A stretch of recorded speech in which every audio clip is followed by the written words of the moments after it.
काम त्यक्त्वा सर्वान् शेषतः मनसैवेन्द्रिये ग्रामम् विनियम्य समन्ततः संकल्पप्रभवान् कामांस्त्यक्त्वा सर्वान् शेषतः मनसैवेन्द्रिये।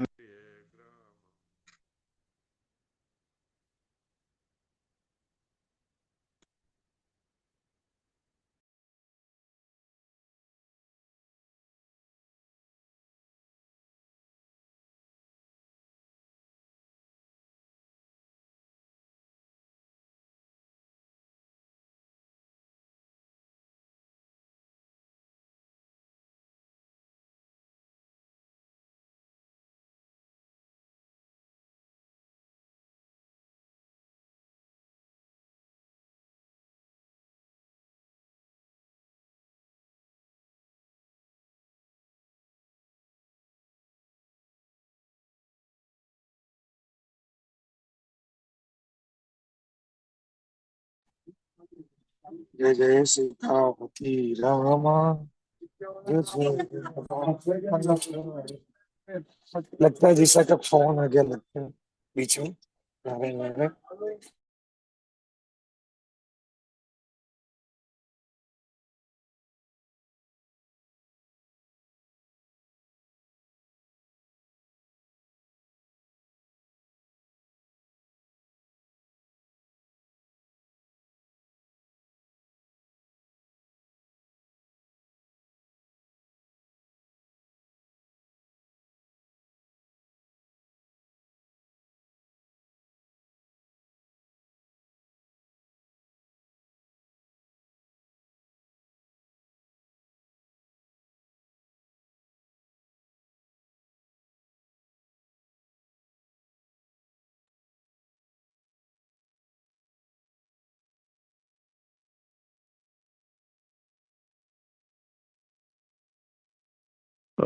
फोन आ गया था एक बीच में, इसलिए बात नहीं कर पाया।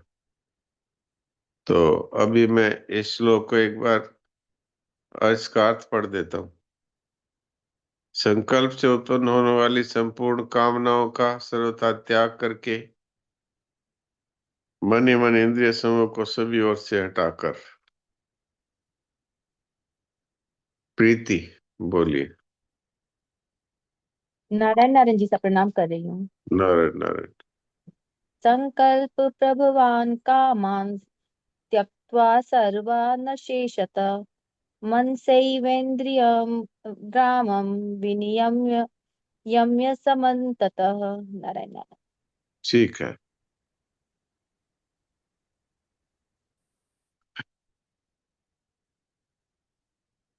सुलोचना।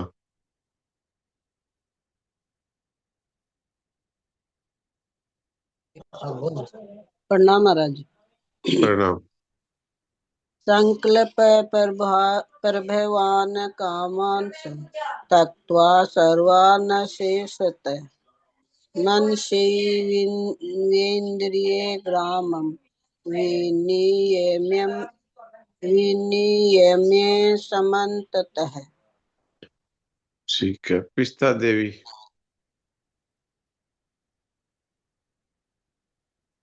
नारायण नारायण जी महाराज जी। नारायण नारायण। लेखन 24। संकल्प परभावं कामांस ते व्यक्त सर्वन श्रेष्ठ मनसैवेन्द्रिये ग्रामं विनियम्य समन्ततः। सुनील दास जी। राम राम महाराज जी। राम राम। संकल्प प्रभवान कामान् त्यक्त्वा सर्वान् शेषतः मनसैवेन्द्रिये ग्रामं विनियम्य समन्ततः। ठीक है। रेखा।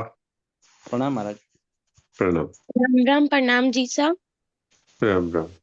संकल्प प्रभवान कामांस् त्यक्त्वा सर्वान् शेषतः मनसैवेन्द्रियाग्रामं विनियम्य समन्ततः। नारायण नारायण।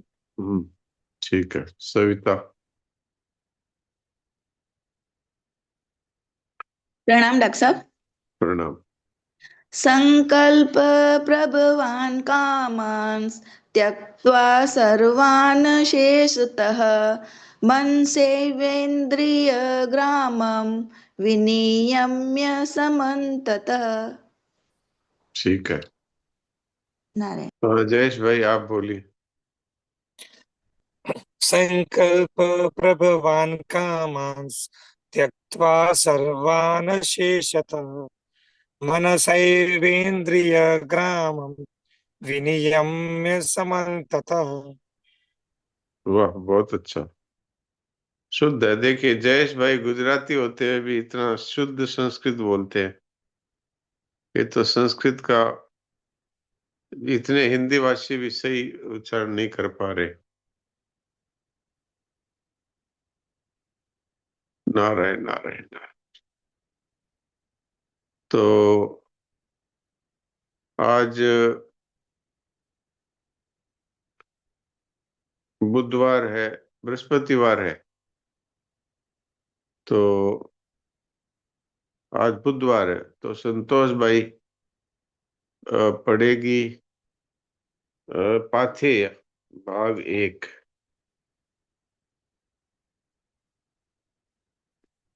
राम राम, प्रणाम जी साहब। राम राम।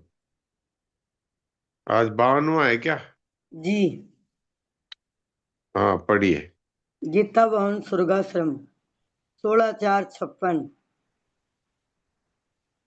देहातीत दिव्य ज्योति दुलारी बेटी, सर्वदा शांत तथा प्रसन्न रहो। दशा चाहे जैसी हो उसकी चिंता न करो, पर तुम्हारी तद्रुपता उससे न रहे। जो चीज बदलती है उससे संबंध रखने से किसी प्रयोजन की सिद्धि नहीं होती। इस कारण सभी अवस्थाओं से विवेक पूर्वक असंग होना है। यही प्राणी का परम पुरुषार्थ है। अवस्थाओं से असंग होने पर कुछ भी करना शेष नहीं रहता, अथवा यूं कहो कि उसके पश्चात प्रयत्न ही प्रयत्न हो जाता है, अप्रयत्न ही प्रयत्न हो जाता है। उसके पश्चात अप्रयत्न ही प्रयत्न हो जाता है और फिर प्राणी विश्राम पाकर सब प्रकार से अभय तथा अचिंत हो जाता है। हाँ देखिए, ये सबसे पहले संबोधन में दिया है देहातीत, इसी पर ये पहला पैराग्राफ है। क्योंकि जब तक हम देह के साथ में मिले हुए रहेंगे तब तक हमारी चिंता नहीं मिटेगी। तो इसलिए महाराज जी ने पहले देहातीत बोला। देहातीत दिव्य ज्योति। देहातीत का अर्थ है देह से अलग। दिव्य ज्योति का अलग अर्थ है कि आत्म स्वरूप। क्योंकि शरीर तो दिव्य ज्योति है नहीं, आत्मा ही दिव्य ज्योति है। तो जो केवल आत्मा में ही अपना निवास मानता है, शरीर में अपना निवास नहीं मानता, वही देहातीत है और वही दिव्य ज्योति है। और सर्वदा शांत कौन रह सकता है?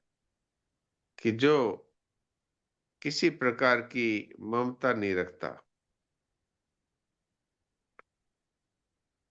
और प्रसन्न कौन रह सकता है? जो किसी प्रकार की कामना नहीं रखता। तो जब ममता और कामना मिट जाती है तब शांति और प्रसन्नता स्वतः ही जीवन में आ जाती। अब देहातीत जो है, अब इस शरीर से हमारा कोई संबंध नहीं है, तो फिर चाहे इस शरीर की कैसी दशा हो, चाहे हमारे दुख आए सुख आए, मान हो अपमान हो, निंदा हो स्तुति हो, धन आए या चला जाए, स्वास्थ्य ठीक रहे या बिगड़ जाए, अगर हमारा शरीर से कोई संबंध न रहे तो फिर किसी प्रकार की चिंता नहीं होती।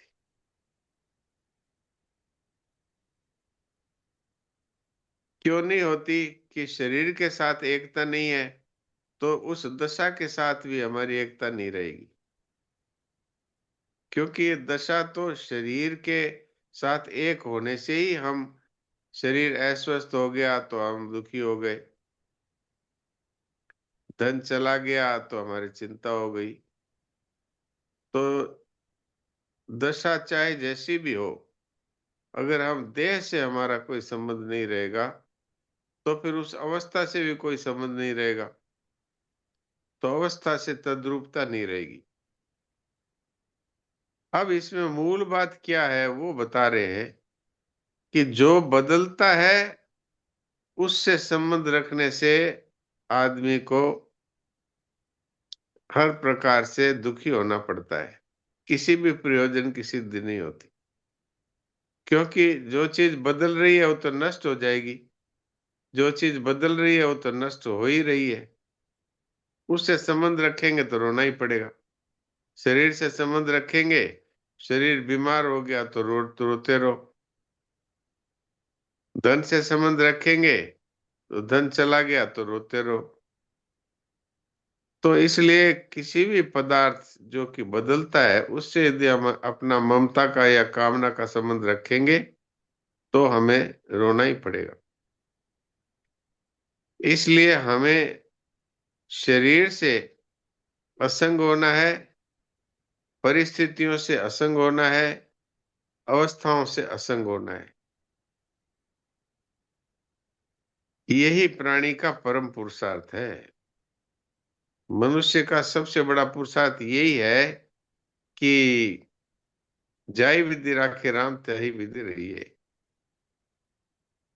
सबसे बड़ा पुरुषार्थ यही है कि चाहे रूखा सूखा टुकड़ा मिले और चाहे खूब सारा खाने के लिए अच्छा माल मिले, दोनों में कोई फर्क नहीं पड़े।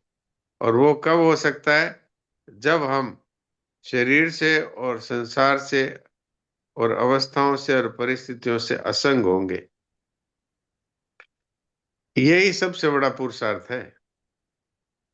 अगर हम सभी अवस्थाओं से, सभी परिस्थितियों से अगर असंग हो जाएंगे, अर्थात उनसे हमारा कोई संबंध हम नहीं मानेंगे, क्योंकि शरीर से संबंध होने से ही हमारा अवस्थाओं से, परिस्थितियों से, व्यक्तियों से, वस्तुओं से संबंध जुड़ता है। अगर हम शरीर से अलग हो जाए, अर्थात मरने से पहले ही शरीर के साथ हमारा कोई संबंध नहीं है, इस बात को स्वीकार कर ले, तो फिर अवस्थाओं से, परिस्थितियों से, वस्तुओं से, व्यक्तियों से, सबसे स्वतः ही हम असंबद्ध अर्थात असंग हो जाएंगे। और इसके बाद में हमारे लिए कुछ भी करना, पाना, जानना बाकी नहीं रहता। अथवा यूं कह दें कि उसके बाद कुछ करने की आवश्यकता ही नहीं रहती, इसलिए उसको, इस अवस्था को अप्रयत्न कहते हैं। अप्रयत्न, क्योंकि सारे प्रयत्न है वो शरीर के साथ एक होने से ही है। शरीर से अपना संबंध अलग होते ही आत्मा में हमारी स्थिति है, तो वहां कोई प्रयत्न की जरूरत ही नहीं पड़ती और हर समय प्राणी को विश्राम मिल जाता है। विश्राम पाने से वो सब प्रकार से भय रहित और चिंता रहित हो जाता है। आगे का पैरा पढ़िए। जी, यदि अवस्थाओं से सहयोग न किया जाए तो अहम भाव में जो विकार दब गए हैं वे सुगमता पूर्वक प्रकट होकर मिट जाएंगे और सदा के लिए निर्विकारता आ जाएगी। भय और प्रलोभन से ही विकार सता पाते हैं। वस्तु, अवस्था आदि का आश्रय ही अहम भाव को जीवित रखता है। वस्तु आदि का आश्रय टूटते ही अहम भाव गलने लगता है और फिर योग, ज्ञान तथा प्रेम से अभिन्न हो जाता है। दशाओं के परिवर्तन का बोध जिस ज्ञान में है वह ज्ञान नित्य तथा अपरिवर्तनशील है। उस ज्ञान का ज्ञान उसी ज्ञान को है, किसी अन्य को नहीं। उस ज्ञान से ही इंद्रिय, बुद्धि आदि का ज्ञान प्रकाशित होता है और सत्ता पाता है। उस ज्ञान के किसी अंश में ही समस्त दृश्य प्रतीत होता है। जैसे दर्पण में चित्र, यद्यपि दर्पण में चित्र बनता नहीं, अपितु निर्मल दर्पण ही चित्राकार प्रतीत होता है। ठीक है, एक बार यही रोक देते।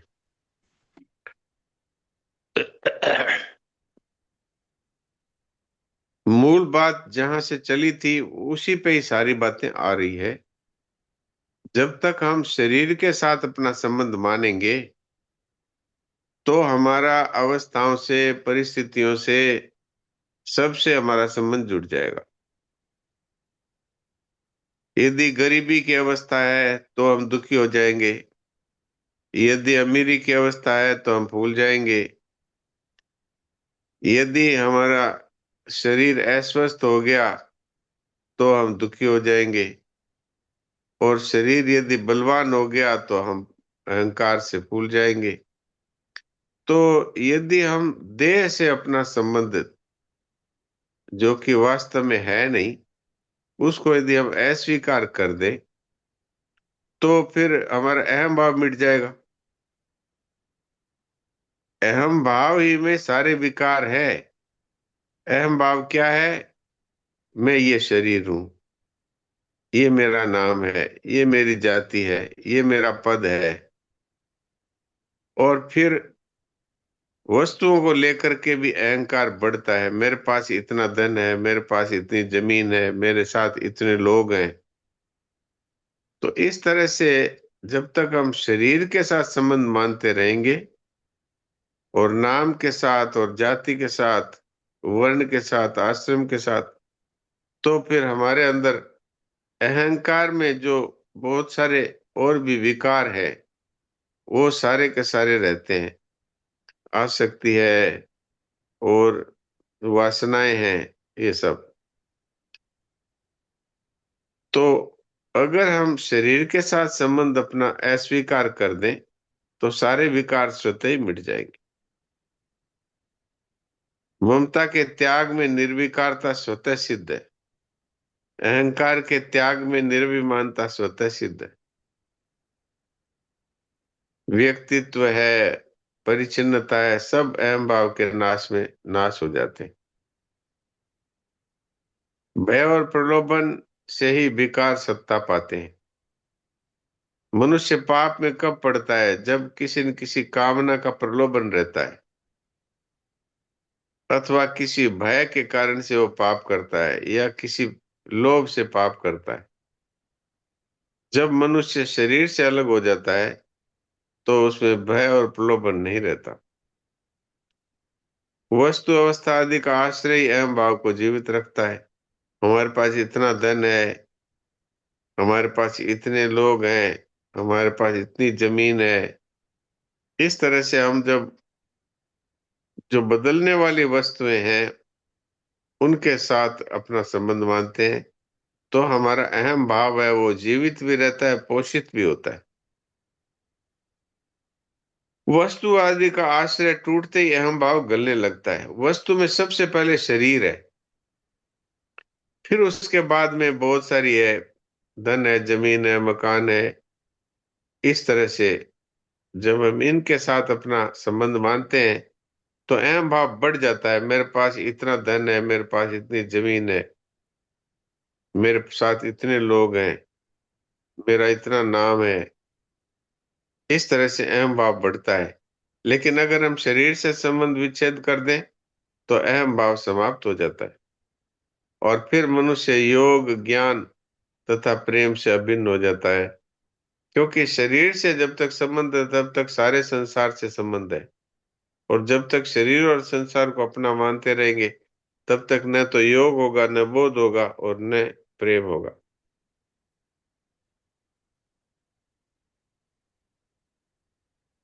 जो जिस ज्ञान से हमें दशाओं के परिवर्तन का पता लगता है वो ज्ञान है, वही आत्मा है, वही परमात्मा है। वो उस ज्ञान में कोई व्यक्ति नहीं है कि मैं ज्ञानी हूं, ऐसा नहीं है। वो ज्ञान ही परमात्मा का स्वरूप है, वो ज्ञान ही आत्मा का स्वरूप है। उस ज्ञान का ज्ञान भी स्वयं ज्ञान को ही है, अर्थात आत्मा को ही आत्मा जानता है। व्यक्ति उसका ज्ञान का जानकार नहीं होता। उस ज्ञान से ही जितने भी ज्ञान है, मन का, बुद्धि का, इंद्रियों का जितना भी ज्ञान है, उसी ज्ञान से ही प्रकाशित होता है। उस ज्ञान के किसी अंश में ही समस्त दृश्य प्रतीत होता है। यूं कह दें या यूं कह दें कि आत्मा अथवा परमात्मा के किसी एक अंश में ये सारा जगत है। अब इसमें दर्पण का उदाहरण दिया है कि दर्पण में जो चित्र दिखता है वो वास्तव में वहां चित्र बनता नहीं है, वो दर्पण ही चित्र के रूप में परिवर्तित हो जाता है। हाँ, आगे पढ़िए। अपितु निर्मल दर्पण ही चित्राकार प्रतीत होता है। राग रहित होते ही इंद्रिया मन बुद्धि में विलीन हो जाता है, जिसके होते ही बुद्धि सम हो जाती है। बुद्धि के सम होने पर योग अर्थात चीर शांति उदय होती है, और चीर शांति में ही प्रीति तथा बोध का उदय होता है। अथवा यूं कहो कि योग, ज्ञान तथा प्रेम उस एक ही की विभूतियां हैं। अर्थात योग में ज्ञान, ज्ञान में प्रेम ज्यों का त्यों मौजूद है। किसी एक के प्राप्त होने पर सभी प्राप्त हो जाते हैं।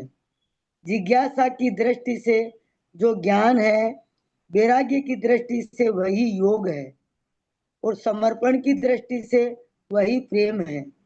पुनः तुमको बहुत बहुत प्यार। ओम आनंद आनंद आनंद। नारायण नारायण नारायण। ये वास्तव में संसार का जो राग है, राग कहते हैं आकर्षण, खिंचाव। धन अच्छा लगता है, शरीर अच्छा लगता है, परिवार अच्छा लगता है, मान बढ़ाई अच्छी लगती है। तो ये जब तक राग अर्थात ये खिंचाव, आसक्ति, आकर्षण रहेगा संसार का, तब तक न तो इंद्रिया वश में होगी, न मन वश में होगा, न बुद्धि वश में होगी। अगर हमारा ये आकर्षण संसार का मिट जाए, और ये कैसे मिटेगा? जब हम इस पर विचार करेंगे कि ये सब कुछ यहाँ जितना भी दिख रहा है, ये सब बदल रहा है, मर रहा है, पुराना हो रहा है। हमारे सामने सामने कितने लोग हमारे साथ वाले चले गए, हमारे से जवान है वो चले गए, और हमारे से अधिक उम्र वाले भी चले गए। तो वास्तव में यहाँ पर टिकने वाला कुछ भी नहीं है। इस तरह से जब हम विचार करेंगे तो वैराग्य होगा। उसी को राग रहित होना कहते हैं। तो राग रहित होते ही इंद्रिया मन में, मन बुद्धि में विलीन हो जाता है, अर्थात फिर जो कामनाएं हैं वो समाप्त हो जाती है, और कामनाएं समाप्त होने से बुद्धि है वो विचलित होना बंद होकर के सम हो जाती है।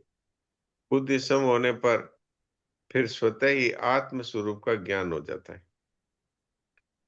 उसी आत्म स्वरूप के ज्ञान में ही चिर शांति है, उसी में ही परमात्मा का प्रेम है। अथवा यूं कहो कि योग है, बोध और प्रेम है, सब एक ज्ञान की विभूतियां हैं। अर्थात योग में ज्ञान है, ज्ञान में प्रेम है, ज्यों का त्यों मौजूद है। योग, बोध और प्रेम है, इनमें कोई भी एक प्राप्त हो जाने पर सभी प्राप्त हो जाते हैं।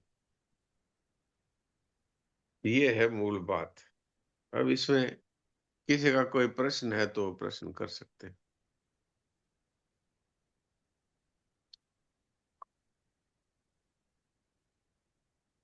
हाँ जयेश भाई बोलिए।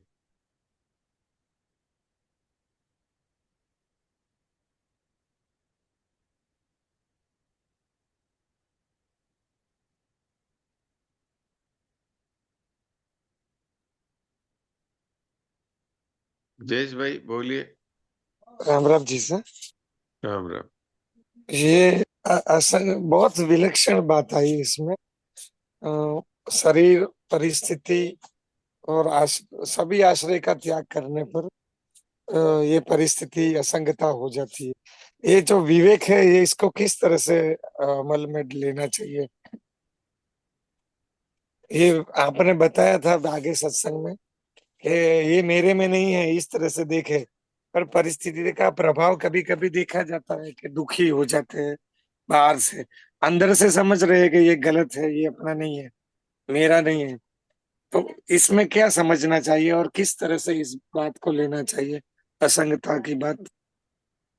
जी देखिए, अगर ये बात समझ में आ जाए, जो गीता के दूसरे अध्याय का 16वां श्लोक है, न सतो विद्यते भाव न भाव विद्यते सता। जो परमात्मा है वो सत है, आत्मा है वो सत है, इनका कभी अभाव नहीं है। और जो संसार है, जो देखने में, सुनने में, समझने में आता है, वो सब का सब नष्ट होने वाला है। अर्थात अभी भी दिखता है लेकिन उसका अभाव ही है। जैसे सिनेमा के पर्दे पे दिखता है सब कुछ, लेकिन वहां जाके अगर आप वहां कोई चीज उठाना चाहें तो आपको कुछ नहीं मिलेगी। इसी तरह से संसार दिखाई तो देता है, लेकिन दिखता है पर मिलता नहीं किसी को भी। आज तक किसी को मिला नहीं। किसी को मिलता हुआ दिखता है, जैसे धन आया है दिख रहा है, लेकिन उससे तृप्ति नहीं होती है। 10, 20, 50, 100, 1000, लाख, करोड़ होते हुए फिर भी उसकी इच्छा बनी रहती है, और बड़े और बड़े। इसका अर्थ होता है कि उससे तृप्ति आज तक हुई नहीं, आगे होगी नहीं। अगर इस तरह से हम इस पे विचार करेंगे तो हमारा परिस्थितियों से, अवस्थाओं से, सबसे हमारा संबंध छूट सकता है। हरिओम जी क्या कहते हैं? हाँ डॉक्टर साहब प्रणाम। प्रणाम। दिन प्रतिदिन जो सत्संग में बातें उठ के आ रही हैं, चर्चा में जो बातें खुलती हैं, उससे एक बात तो साफ दिखाई दे रही है कि भगवान और जीवन मुक्त महापुरुष की दृष्टि में यह संसार नहीं है। ये जी बात तो सुनते आ रहे थे, लेकिन अब एक बात साफ दिखाई देती है कि ये जो मैं बना हुआ है, मैं हूँ, इसी की दृष्टि में यह संसार है। इसी की दृष्टि में यह सब व्यक्ति, वस्तु, परिस्थितियां सब दिख रही हैं, घट रही हैं, समझ रहा है और सत्य मान रहा है, स्थिति मान रहा है, वियोग नहीं मानता है, संयोग भी नहीं मानता, स्थिर मानता है। तो ये केवल मैं हूँ ये मान रहा है, और इसकी स्थिति जो है शरीर की सब अवस्थाओं में है। मतलब जागृत में है, सुषुप्ति में है, स्वप्ना में है। क्योंकि स्वप्ना में भी तो नींद में जाने पे भी ये रहता है, मरता नहीं है। तो मैं ये कहना चाह रहा था कि शरीर से जैसे संबंध पूरे संसार से मेरा नहीं है, वैसे भी इस शरीर से संबंध विच्छेद होने के बजाय अगर मैं पना से ही संबंध विच्छेद हो जाए तो ये सारी बीमारी खत्म हो जाए। हाँ, लेकिन मैं अपना तो शरीर पे ही टिका हुआ है ना। हाँ, मैं पना शरीर पे जब टिका तक है। जब तक आप शरीर को मैं मानते रहेंगे, तब तक ये मैं मिटेगा नहीं, आप चाहे कितना जोर मार लो। क्योंकि शरीर ही तो है जड़। ये शरीर है, ये जड़ होते हुए भी मनुष्य इसके साथ में आत्मा को एक करके देखता है, अर्थात यही मैं हूं, ऐसा।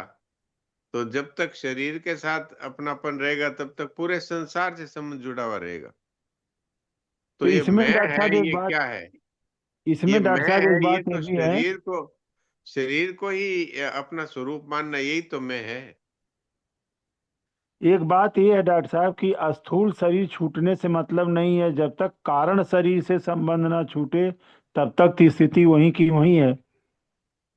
हाँ, चाहे आप कारण शरीर कह दो, कारण शरीर को किसी ने देखा नहीं है, लेकिन ये जो स्थूल शरीर है, इसको तो सबने देखा ही है।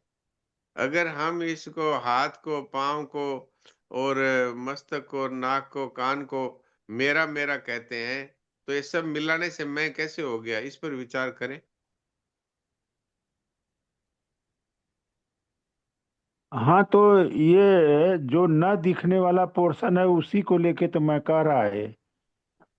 हाँ, बात बाकी तो ठीक है। दिखने वाले पोर्शन को भी तो मैं ही कह रहा है। आप तो पहले स्थूल से संबंध छोड़िए, तो अपने आप ही सूक्ष्म और कारण से संबंध टूट जाएगा। ये जो हम मेरा मेरा किसी चीज को कहते हैं, तो उसको मैं कहना उचित है क्या? जैसे मैं कहूं ये मकान मेरा है, तो मैं मकान हूं ऐसा बोलना उचित है क्या? नहीं, ऐसे कैसे कहेंगे? तो इसलिए पहले स्थूल छोड़ेंगे तो सूक्ष्म और कारण से छूट ही जाएगा। तो अभी समय पूरा हो गया, जी जी। इसलिए कुछ सेकंड बचे हैं, तो सभी लोग शांत हो जाएं और क्या।